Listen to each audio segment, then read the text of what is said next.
তারেক রহমান খালি ধরা গেতেছেন। তারেক রহমান যদি নিজে নিজে বুঝে কথা বলে তাহলে নিজের বেকুবিতে ধরা গেতেছেন, আর যদি উনি কারো বুদ্ধি শুনে কথা বলেন তাহলে উনারা গাড্ডায় ফেলতেছে তার আশেপাশের লোকেরা। আগের বার খালেদা জিয়ার শাসন আমলে যা হয়েছিল, আশেপাশের লোকেরা গাড্ডায় ফেলছিল, এবার তাই হইতেছে। নিতান্তই স্বল্প বুদ্ধির বেকুবেরা উনারা ধূর পটাইতেছে।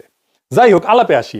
আগে একটা ভিডিও দেখে আলাপ আসি, ওই ভিডিও নিয়েই আলাপ। আসেন দেখে। বর্জ্য ব্যবস্থাপনা নিয়ে বিএনপি কোনো প্ল্যান আছে কিনা এই বিষয়ে আমি জানতে চাচ্ছি। ঢাকায় কম বেশি প্রতিদিন 7,000 টন আবর্জনা জমা হয়। আমরা যদি ময়লা থেকে আমাদের যে আবর্জনা সারা দেশে, এটাকে যদি একটা সিস্টেমের পরিকল্পনার মধ্যে নিয়ে আসি এবং এটা থেকে যদি আমরা বিদ্যুৎটা উৎপাদন করতে পারি, তাহলে এটার বিদ্যুৎ উৎপাদনের র মেটেরিয়ালটা কি হচ্ছে? ময়লা, আবর্জনা। এবং এই আবর্জনাটা যেই কোম্পানিগুলা কিনে নিবে তারা তো টাকা দিয়ে কিনছে, ডলার দিয়ে কিনছে না। সো দ্যাট আমরা ওইখানে কিছু হলে আমাদের ডলার আমরা সেভ করতে, বৈদেশিক মুদ্রা আমরা সেভ করতে পারি।